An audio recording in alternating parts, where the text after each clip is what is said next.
Adaptive Mobile currently protect over 750 million mobile subscribers globally, with offices throughout the world in Kuala Lumpur, Dubai, London, Seattle, Miami, and in Johannesburg in South Africa.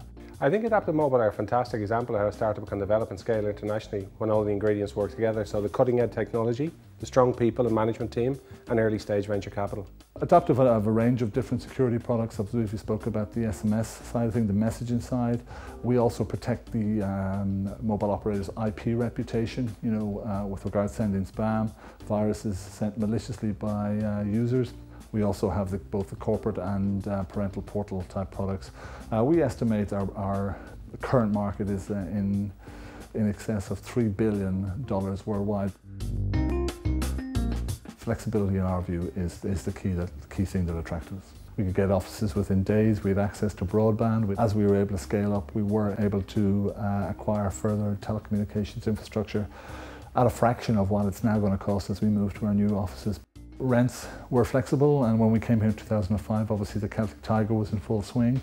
They were still flexible then, and they remain flexible today. So you have to be able to provide an offices that are acceptable to staff. You needed a particularly high calibre of individual. They were very comfortable where the offices were. Cafeteria was absolutely key. I mean, it enabled our staff to be able to stay in for lunch. Probably gave them a shorter working day because they didn't have to wander out, even though they did like the flexibility to be able to walk into town. We've always felt a kind of strong comfort embrace being here. It's given us the flexibility to scale. It has given us the secure environments by which we could attract staff. Really though, it's not about the office space, it's rather about the community we've created here with all of the necessary components for a startup to succeed. So we have advice and learning coming from DBIC consultants, and even companies learning from each other, and like-minded entrepreneurs. They're here actively exchanging information. The clients have full access to a 2.5 gigabyte connection via managed service, which we can ramp up and down, and we can scale this connection to any of the clients on demand. Support from the state agencies, who are the stakeholders here from the very beginning, including Guinness, an internationally recognised brand that a number of startups have leveraged as part of their international expansion. And finally, we have the investment funds and the angel network, so we're also located here on site. 80% of businesses that have been assisted by the GEC and Dublin BIC are still in business after 5 years. That's a very impressive statistic compared to the norm.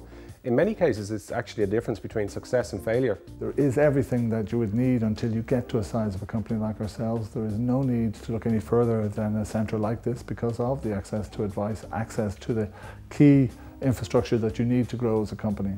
Other success stories of internationally traded businesses who started at the GEC include Zamino, OpenJaw, Havoc, StatCounter and Benetel.